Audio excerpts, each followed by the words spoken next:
Hello. So today we're going to go over some wastewater data from the NWSS program that I processed myself, and then we're going to look at wastewater scan, a little bit of Walgreens, and then talk about some interesting findings from Mark Johnson's group, pretty much just Mark Johnson himself. So how did I get this data that you're seeing right here? First, if we go over to the NWSS program, to the COVID wastewater state and territory trends, and we scroll down, we can download a CSV file right here and then process the data ourselves. So that's what I did. And when I import all this data, I basically have everything automated at this point. So it'll make a histogram, it'll plot me some averages, some weighted averages. It'll give me the percentage of each category versus what's being reported by sites. I remove all the sites that have no data. And what we're seeing from the weighted averages is that it's heading up to like a higher level of moderate than what it was last week at 3.28. Currently, 31% of all reporting facilities within the United States are reporting at the highest levels.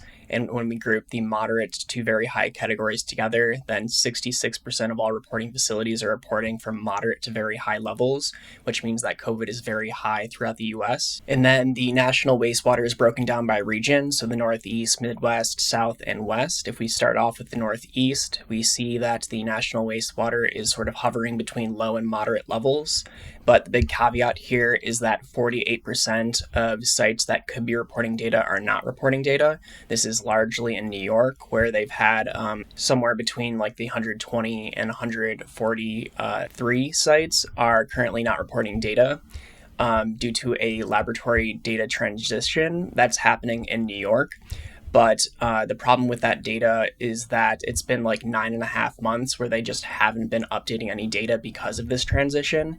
And it's unclear when it's going to be done. Initially, they were like, oh, this is just going to take a few weeks. But then almost a year later at this point, or like 9.5 months later, it still hasn't been completed.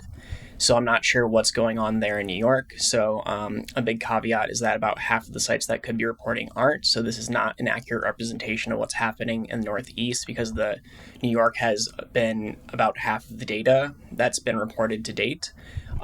So when we're trying to look at the national level in the Northeast, or the regional level in the Northeast, we're not going to have an accurate representation because of this. So it's likely actually much higher than what is currently being reported. And then if we look over to the Midwest, so last week they had about half of sites not reporting data. This week, only 16% of sites are not reporting data. So this is a much more accurate representation of what the Midwest currently looks like, where they're also hovering between low and moderate levels. So between low and moderate. So I don't think the scale is a good breakdown. I would call this low, moderate, low, high, moderate, high, and then very high is how I would do this categorical ranking. So once we're basically like getting on the precipice of high levels in the Midwest. So that's what I would say. And then we have borderline high levels in the South, where 48% of reporting wastewater facilities are reporting at the highest categorical level. And if we group in the moderate to very high levels, that means that 83% of the reporting wastewater facilities in the South are reporting at moderate to very high levels, so it's very high in this region. And similarly, in the West, we have the same thing. It's so close to high, which is the 4 in this ranking. It's so close to high that I'm just giving it the designation because it's 0.0208. This is basically just it's high levels in the West right now, where 47% of reporting wastewater facilities in the West are reporting at the highest categorical level. And again, if we group these from moderate to very high, then 87% of reporting wastewater facilities are reporting at those levels. And all of this is just showing that COVID is very high right now, particularly in the West and in the South, possibly in the Northeast. The lowest levels are currently in the Midwest, but they are rising from what I've seen on wastewater scan. All right, so since I mentioned wastewater scan, let's jump over to that. So these are the 148 reporting wastewater facilities to wastewater scan in the US. And we see from the graph over here that things are heading upwards. If we look at prior summer waves, so this is the 2024 summer wave right here, and then this is the 2023 summer wave right here. We're currently sort of resting in between those two waves. So right now we're at the what I would call the second highest summer wave. And we can look in by zooming in what the trends are. So if we grab this axis and we scroll down to see what the data is doing granularly, we see that the majority of facilities are still heading upwards.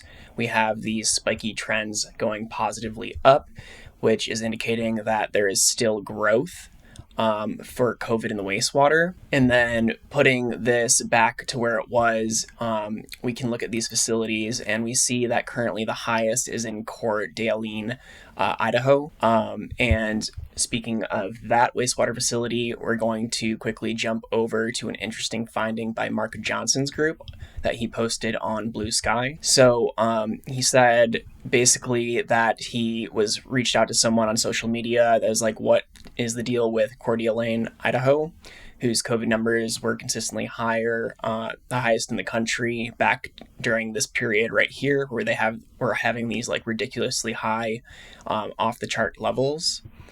If for people not familiar with Mark Johnson's group, he studies cryptic lineages. So he does COVID variant sequencing, and he's looking for the ones that seem to keep sticking around. They're called cryptic lineages because they just keep surviving. And the theory is that these cryptic lineages are surviving in immunocompromised people, and that they're basically like nesting in the person, flaring up every once in a while, and then becoming present in the wastewater once more. And then we're getting like huge sequences of mutations as it just resides within the person as a host for the virus. So he is very attuned to cryptic lineages in this sense. He was saying that it looks suspiciously high. And when he was reaching out to people in the area, he's saying that his sources didn't have any out of the ordinary case levels. I don't think that's a really good indication because the CDC has admitted that we do not track COVID case levels in the hospitals. There's no regular reporting system for that anymore. So this isn't something that is done. So this is not really a good sign. But then he reached out to CDC and Wastewater Scan to see if they're going to sequence it. But that didn't go anywhere because Wastewater Scan isn't really caring for COVID anymore. They're trying to branch out into other diseases like influenza. So I can actually just show you because I already have it up. Influenza, RSV, human metapneumovirus, parvovirus, parainfluenza, some gastrointestinal and others. So they're more interested in expanding viruses than trying to like help with this type of work, even though they're run by Stanford, likely funded by Verily. So if we go back over to it, and then I want to point out this other point with the CDC. So the reason the CDC was not helpful with his request is because they literally do not do any sequencing anymore. If we look at this chart right here, the PHL or Public Health Labs, the CDC is the dark blue. The CDC, up until about the end of the Public Health Emergency Declaration, were basically doing the bulk majority of COVID variant sequencing and testing in the country. And then this completely fell off once funding got eaten up. And then if I can zoom in more, you can see that in the more recent data, it's all just public health labs. There is no CDC contribution. It's just PHLs ever since May of this year. This is when the funding got turned off completely for COVID variant sequencing through the CDC. So public health labs are the only ones doing this. So that's why the CDC was not helpful with his request. So Mark Johnson then reached out to the sewer shed themselves and explained his theory and asked for a sample. He wasn't able to get a sequence in time before it bottomed out. But then it's having this spike up again once more. So you can see it's still increasing, currently at the second highest levels that have now been recorded. So the highest levels were prior, second highest, or getting close to second highest levels for this any summer being reported to date. So there is more data to be collected. So he reached out to them. They were able to get him a sample, ship it back. He tested it, and he found that his hunch was correct, that there was almost entirely a highly divergent BQ1.1 within the sample. So there was JN1, XFG, and then BQ1.1 in that sample in Coeur d'Alene, Idaho. So is basically mostly that virus being represented in this wastewater. So his theory is that there is someone that has a cryptic lineage that they're basically super shedding. So it would be an enteric representation. So it basically is living in their intestines, but it's been living there since late 2022, theoretically, when this virus was predominant, when they would have been infected with it. So it's been existing in this person for 2, almost 3 years at this point. So he wants to find out if this person, who this person is, because to date we have not been able to find a person that has a cryptic lineage and connect them to the wastewater data.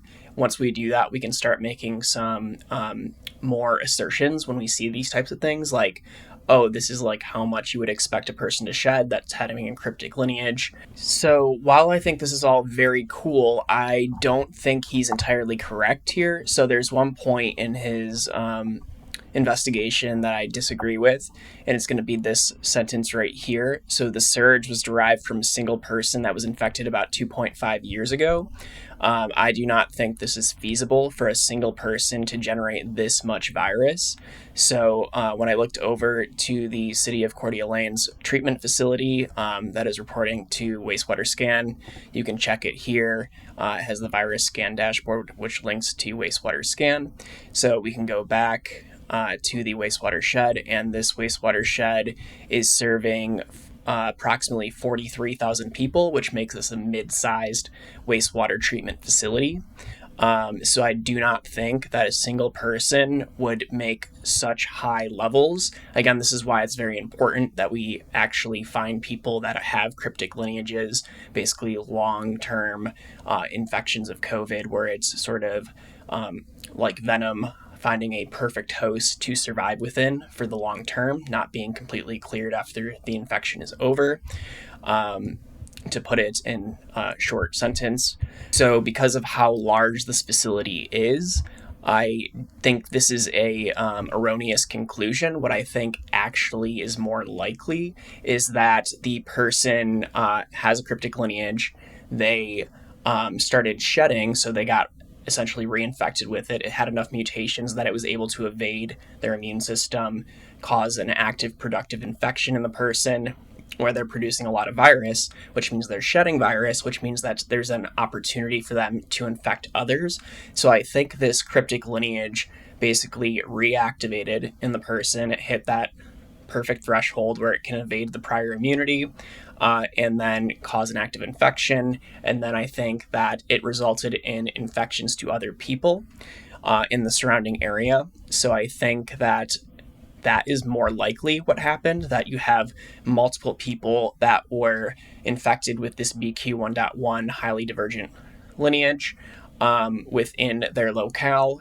And this is why we're seeing these very high levels. At this point in time, I do not believe it's feasibly possible for a single person to produce this high a quantity, especially because this is a normalized against the pepper mild model virus. So you have like 43,000 people's worth of pepper mild model virus that you're normalizing against. So I do not think a single person can be produce such high quantities of virus that it's offsetting 43,000 people worth of normalization. So I think that's the more likely scenario, is that they had they became infectious once more from their long-term infection, and then they infected other people, and that's likely what is spreading in the communities there. But again, all we can do is theorize and postulate. You can't really say one person's wrong and another person's right at this point until we actually find people and measure how much virus is in them, how much they are shedding, and then also, can these people be cured with specific treatment regimens? So until we start to find these people and get the answers to some of these questions, we can't really know. But I think that scenario is much more likely at this point than what Mark Johnson is proposing here. And there's sort of two caveats to this that I want to talk about. So the first is that the reason I think there's such a high wastewater signal is because it's a BQ 1.1 lineage. We know that since the summer of 2022 that the wastewater signal is becoming not less reliable, but less accurate over time. And we know this because the primers are binding less efficiently to the current variants than they did to the older variants. So what is happening is we're getting fluorescent signal attenuation. The signal is less strong, and we measure the signal intensity to give us an indication of how much concentration of COVID there is. So since 2022, each year it's becoming less and less, closer to the 2022 cutoff point when this signal started to change, where the true value is higher than the measured value. So the measured value is getting lower and lower than the true value actually is. It's being misrepresentative from this change in the primer fluorescent signal. We know that it was about 15% closer to like the winter and then the time after that. And then within about a year later, with more of the JN1 type lineages, we have about a 40% signal reduction. So I think that we're seeing higher levels in this community because we're having better matching to those primers. So we're getting closer to the true value and the measured value because it's such an old variant. It's better detected by our detection methods. And then, so this loops back to my other point, is that this is something I've been worried about for a while with these cryptic lineages, is that they would become infectious once more and then reintroduce old variants back into the population. And if this is true, this is one of those scenarios where I've been talking about historic vaccination. We really need to have the ability to get vaccinated with all of the different vaccines over the past 6 years. So this would include the original Wuhan, the BA4, BA5, the XBB 1.5, the JN1 KP2, and then more recently, which is just coming out now, the LP8.1 vaccine, because this is going to give us the best protection against these re-emergent lineages. Because if you didn't get the vaccines or the right types of infections, but more importantly the vaccines, you're going to be completely vulnerable to this type of infection, to an old re-emergent lineage like the BQ 1.1. So I think, unfortunately, in a lot of ways, Mark Johnson got lucky with this find of the BQ 1.1. I think that the reason the signal was so strong is because of the better matching to the primers, as I mentioned earlier. But this is still an amazing finding, and this is really good. So if you're in Coeur d'Alene, Idaho, and you got an infection sometime late 2022, around that summer period, and you have chronic GI issues since then, this might be something to reach out to Mark's group about, because it would be amazing if we found you for science. And then also, you don't have to be immunocompromised. I think like venom, it can be a perfect host in like a typical healthy person, or a perfect host for an immunocompromised person as well. So if you're in that area, you have some chronic GI issues. Recently, you had chronic GI issues, even as recently as September 2nd, and then July 1st. If you've had issues in that time period, definitely reach out to them. And then the last thing I want to talk about is the Walgreens COVID-19 respiratory tracker. They still are not showing it on their website. This is what the tracker, the old link for the tracker pops up and populates. The Power BI link is still active, but it seems to be highly degraded since the last reporting period. So currently it looks like only 5 states are reporting. So it's kind of tricky, because usually white is an indication that there's a no change. But if we hover over each state, we see that there's no data from the current or prior week. So like change in ratio 9%, but there's no data at all for all of these states. So I think I was correct in my initial assessment that this tracker is dying, that it's turning off probably by next week. I'll keep you updated on that. The reason why I think this is happening is because Walgreens a couple weeks ago was bought out by a private equity firm, Sycamore Partners, and I think they are intentionally killing this program. They closed this acquisition on August 28th, 2025, and that's in the time period where we had the initial removal of this tracker from the Walgreens website.